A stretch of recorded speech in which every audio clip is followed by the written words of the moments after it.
What is going on, guys? So today we're going to take a look at the BLEShark Nano once again. Now in this one we are looking at the latest update feature called Shiver. Now Shiver, basically what it is, if you have multiple devices, you can create a mesh, and Shiver allows that mesh and you can send commands. So for example, we're going to go ahead and showcase this.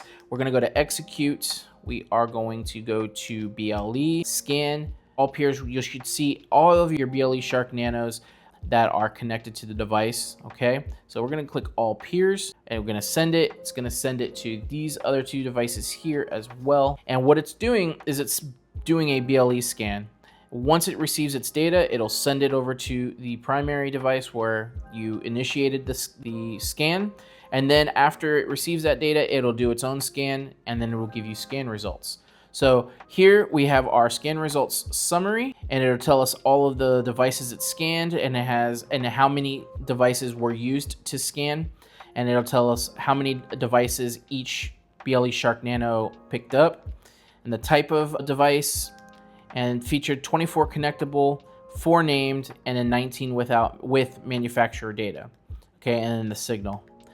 Devices, it'll show all of the devices that from that scan from all 3 of the nanos. Let's see if we can go back. Nope, we can't, unfortunately. All right, let's go ahead and execute another one. We're gonna do Wi-Fi, and we're gonna go ahead and scan network, and we're gonna do all peers. Okay, and then again, these are going to run its own scan. Once the data is collected, it'll send it over to the primary one. Will then do its own scan afterwards, and then we wait until we get our summary.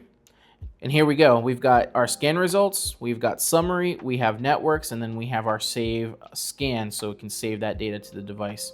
Okay, so in the summary, you've got all of your Wi-Fi scans. Again, similar to the BLE scan, except with this one, it shows the popular channels, right?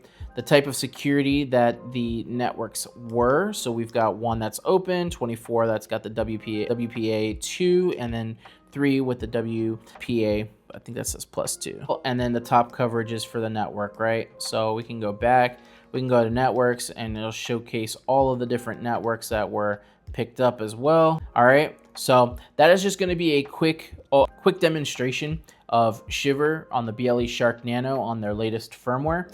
And if you guys have any questions whatsoever, please leave them in the comment section below. I will be doing a longer video on this, showcasing more of these Shiver features as well, but just kind of giving you a quick understanding of what this does and how powerful it can be. Honestly, I don't see myself using this in a real world situation, but there are people out there that would, as well as this feature I haven't seen on any other device firmware. So to me, this is pretty unique to the BLEShark Nano. So I haven't seen it, again, anything like this before, so it's kind of cool. But again, if you guys have any questions, leave them in the comment section below. Like the video if you guys liked it, dislike it if you didn't. Also, subscribe if you haven't. Okay? As always, stay safe, and I will see you in the next one.